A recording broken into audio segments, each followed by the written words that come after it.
This is Milan, not the postcard version, the real one, where high fashion shares the same streets as 600-year-old cathedrals, where trams from the 1930s still run on schedule, and where you can step from a marble rooftop straight into a gelato queue.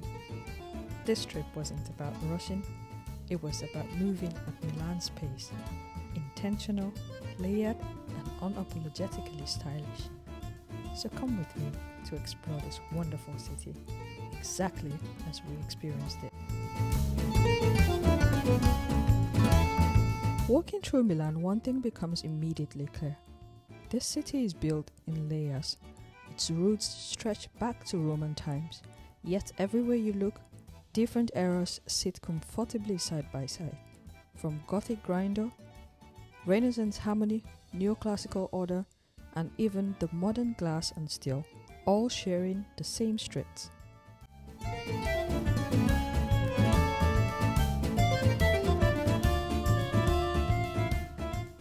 What I love about Milan is that it never feels chaotic. Milan doesn't erase the past, it lets it live alongside the present.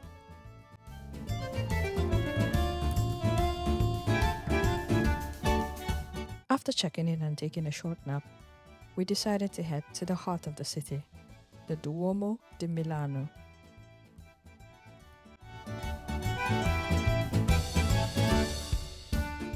Construction began in 1386, commissioned by Gian Galeazzo Visconti, the Grand Duke of Milan, who wanted Milan to have a cathedral that reflected its ambition and power. Unlike many churches built in brick, the Duomo was constructed almost entirely from Candoglia marble, transported through Milan's canal free of charge by special decree. It took nearly 6 centuries to complete. 6 centuries! Which suddenly makes waiting in line feel very reasonable.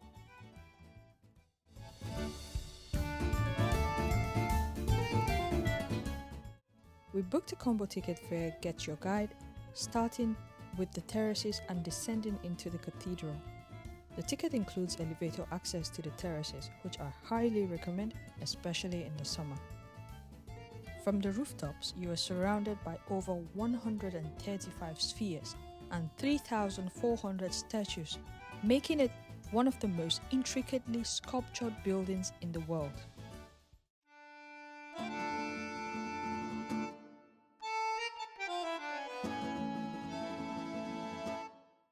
At the very top stands Madonnina, the Golden Virgin Mary who quietly watches over Milan, a symbol of protection, faith, and pride.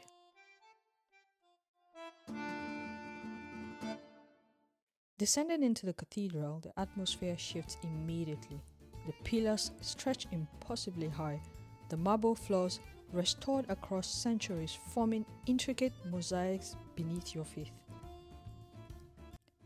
Bear in mind that there is a dress code here, shoulders and knees must be covered.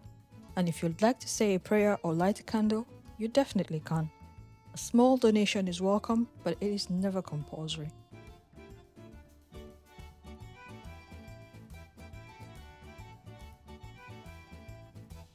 From the Duomo, we walk towards the Castello Sforzesco, a 15th century fortress built by the powerful Sforza family, who transformed Milan into a Renaissance stronghold. Leonardo da Vinci walked here, not just painting, but designing defenses and engineering solutions. Art, power, and innovation all lived behind these walls.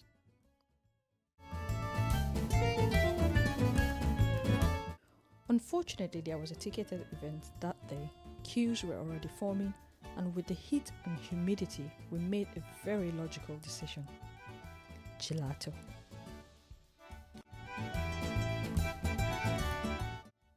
We found Siaco, a small shop with a queue, which in Italy usually means one of 2 things. Either it is very good or it is very Instagrammable. Thankfully, it was very good. I chose the chocolate and pistachio. It was rich, balanced, and worth every minute of the wait.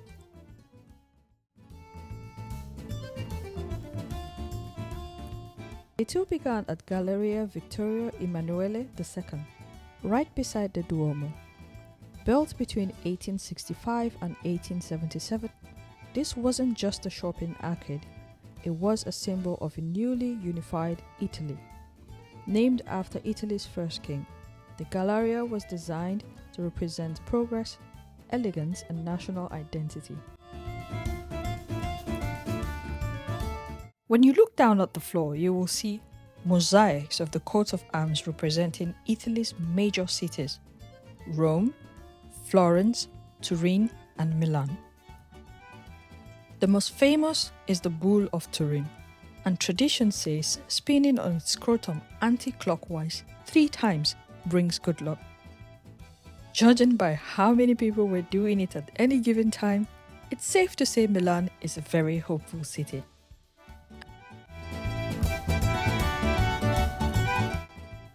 And yes, I joined in too. 3 full spins done properly, because when Milan offers luck, you don't politely decline. The coat of arms along the walls reflect regional pride, while the glass dome above, revolutionary for its time, still feels very timeless. As we exited via the north exit of the Galleria, we stepped into the Piazza della Scala, a quieter square but one filled with weight. At its center stands a monument to Leonardo da Vinci, unveiled in 1872 and sculptured by Pietro Magni. Leonardo is shown deep in thought, elevated on granite, not as a celebrity, but as a mind at work. Standing here, you are reminded that Leonardo was never just one thing. He was an artist, an engineer, a scientist, and an architect, a mind centuries ahead of its time.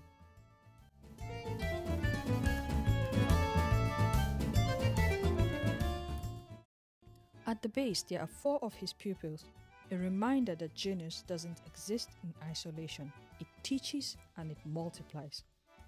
Here, locals affectionately call the sculpture uno litro in quattro, a liter in 4, simply because from a distance, it looks like a wine bottle surrounded by 4 glasses. Very Milan.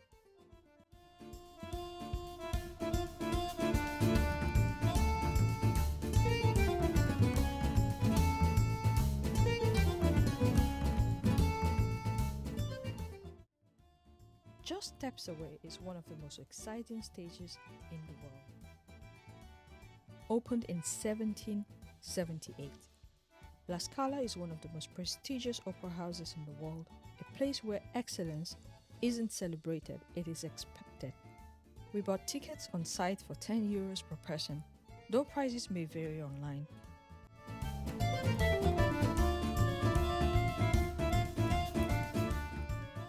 Timing is very important. If there is a rehearsal, only the stage lights are on and the auditorium remains dim, which isn't ideal for filming or any visibility at all. When they are on though, the red velvet and the gold balconies, the symmetry is simply breathtaking. The La Scala Museum adds another layer. Original handwritten scores, historic instruments, costumes worn by legends, and exhibitions that explore how opera shaped culture, politics, and society. I love museums, I always have, and I almost always end up visiting 1 or 2 in every city I explore. This one felt especially alive, not frozen in time, but still very much present.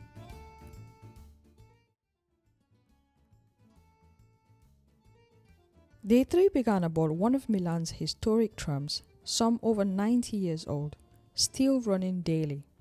Wooden interiors, brass details, not only preserved for nostalgia, but because they still work. We rode to the Brera district, home to the Pinacoteca di Brera. I hope I pronounced that correctly. Founded in 1809, the Pinacoteca is both a museum and a school. A place where art is studied, taught, and preserved, which I love. We visited on the first Sunday of the month, where entry is free to all visitors.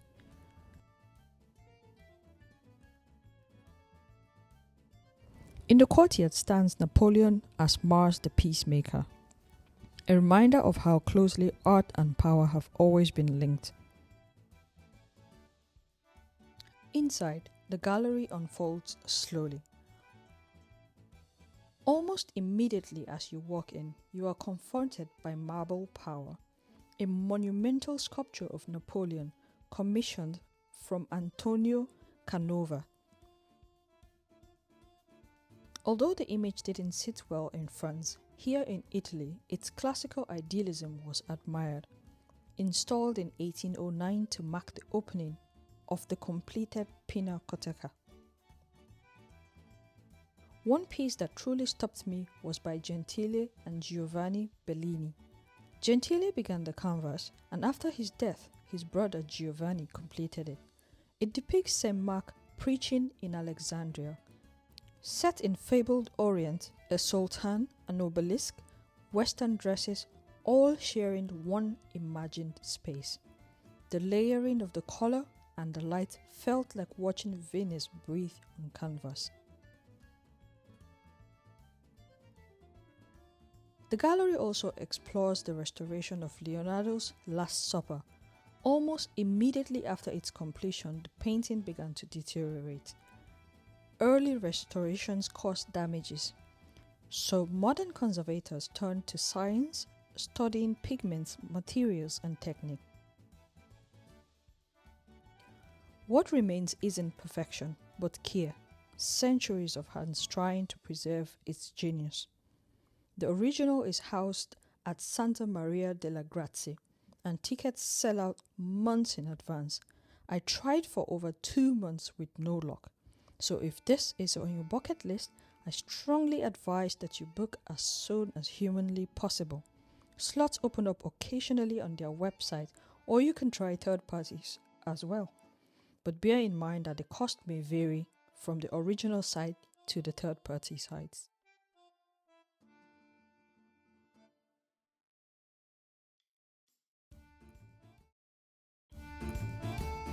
Our final stop was Navigli, Milan's canal district. Originally built for trade and later refined with the help of Leonardo da Vinci. Today it is known for the famous aperitivo, a ritual where one drink comes with small plates and it is meant to be shared with friends, where conversations matter as much as food. Even as clouds rolled in and a storm approached, we stayed and eventually got stuck for over 2 hours waiting out the rain. Honestly, there are worse places to be.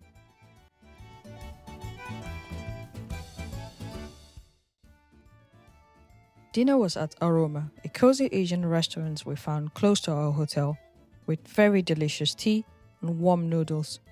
Comfort food for the perfect ending to an incredible trip.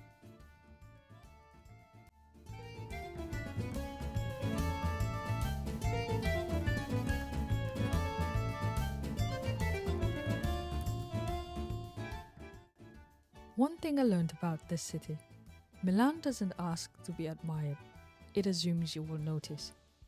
In the details, in the discipline, and in the way that history is allowed to evolve and not disappear.